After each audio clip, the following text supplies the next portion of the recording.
ہمارے علماء اپنے مطالعے کو بڑھائیں، ذوق مطالعہ پھر سے واپس لائیں. بہت شدید حادثہ ہے کہ علماء نے مطالعہ کرنے کی عادت زمانہ ہوا چھوڑ دی.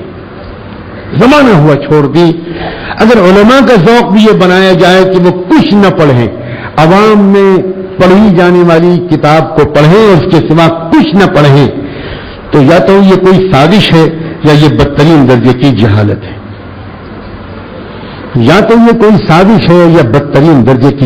ہے. اس کی وجہ سے ہمارے ہزاروں نوجوان علماء کا علمی ذوق قتل ہو گیا. جس دن سے وہ فارغ ہوتے ہیں اس دن کے بعد سے قسم کھا لیتے ہیں کچھ پڑھنا ہی نہیں ہے، اور ان کو یہ ذوق بنا دیا جاتا ہے. اور وہ کاہلی اور سستی ان کی بھی ہے، میں کسی اور کو کیوں الزام دوں.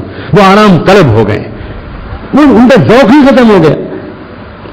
ورنہ ہمارے علماء نے، محدثین نے سیرت کے واقعات کو جیسے وجد اور محبت کے ساتھ بیان کیا ہے، وہ ان کا مطالعہ ہماری تنہائیوں کا بہترین مشغلہ ہونا چاہیے. ہم بھی اخبار پڑھنے لگے اور ہم بھی گپ لڑانے لگے اور ہم بھی چائے پی کر ایک گھنٹہ برباد کرنے لگے. تف ہے ایسے علماء پر، تف ہے. کیا جواب دیں گے یہ لوگ اللہ تعالیٰ کے یہاں؟ تم پڑھ سکتے تھے حدیث کی کتابیں، تم پڑھ سکتے تھے سیرت کی کتابیں، عوام نہیں پڑھ سکتے تھے، یہ خود جواب دیں گے. لیکن تم پڑھ سکتے تھے، لیکن تم نے بھی طے کر لیا تھا کہ تم کو بھی خالی تعلیم کے حلقے میں 10 منٹ بیٹھ کر ایک اردو کی کتاب پڑھ لینی ہے، باقی کچھ نہیں پڑھنا. یہ امت کی جہالت کی ذمہ داری ان علماء پر ہے جنہوں نے مطالعہ نہ کرنا اپنا شعار بنا لیا.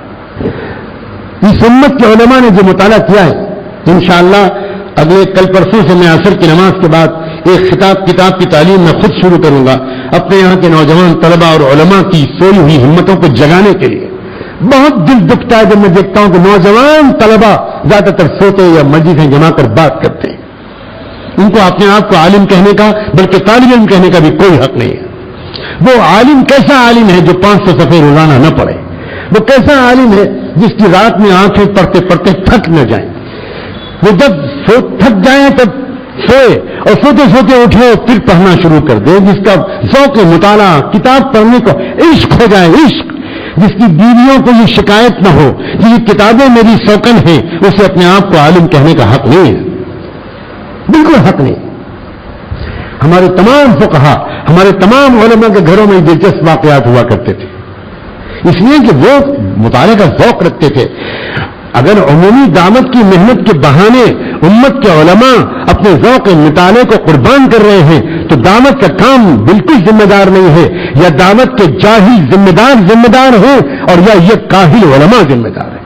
ورنہ جس نے پورے عالم میں دعوت پھیلائی، جانتے ہو مولانا یوسف صاحب رحمۃ اللہ علیہ سے بڑھ کر اس دور میں مطالعہ کرنے والا کوئی تھا؟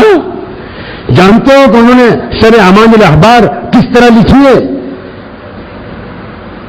1 گھنٹہ 1.5 گھنٹہ مشکل سے سویا کرتے تھے، پوری رات مطالعہ کرتے تھے، پورے دن دعوت کی محنت کرتے تھے، عظیم محدث بنے.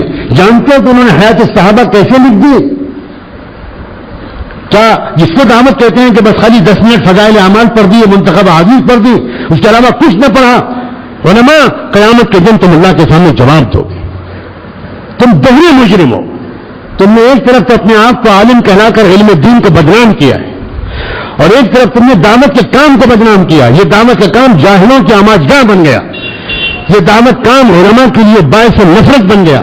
کوئی علمی ذوق کا انسان، کوئی صاحب مطالعہ، کوئی ادبی اور علمی ذوق کا انسان سے قریب نہیں پڑے.